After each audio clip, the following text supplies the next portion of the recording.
विदेश मंत्री एस जयशंकर ने पाकिस्तानी आर्मी चीफ असीम मुनीर को बताया मजहबी कट्टर इंसान। कहा कि उनके मजहब तकरीर के 5 दिन बाद ही पहलगाम हमला हुआ था।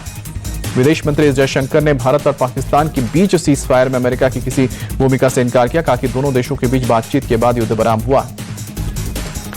डीएमके के सांसद कनिमोई के नेतृत्व में सर्वदलीय प्रतिनिधिमंडल रूस पहुंचा।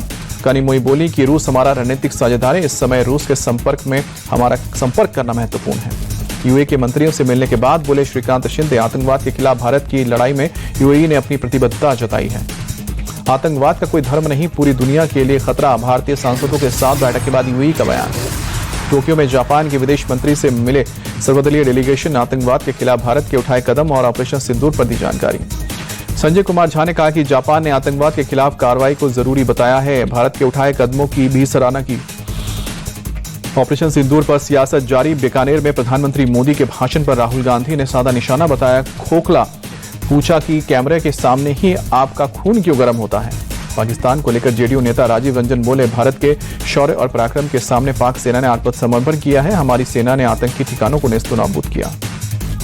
बिहार बीजेपी अध्यक्ष दिलीप जायसवाल का बयान। बोले कि आतंकी ठिकानों को नेस्तनाबूद करने से देश की जनता खुश है। पीएम मोदी के नेतृत्व में भारत मजबूत हुआ।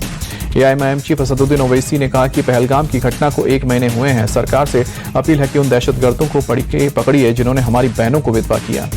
टीएमसी नेताओं का प्रतिनिधिमंडल जम्मू कश्मीर के राजौरी पहुंचा। सीमा पार से हुई शेलिंग में प्रभावित इलाकों का दौरा किया। देश में छिपे गद्दारों पर एक्शन जारी। यूपी एटीएस ने पाकिस्तान के 2 जासूसों को गिरफ्तार किया। तैफुल को वाराणसी और हारून को दिल्ली से दबोचा। पाक कनेक्शन के मिले सबूत।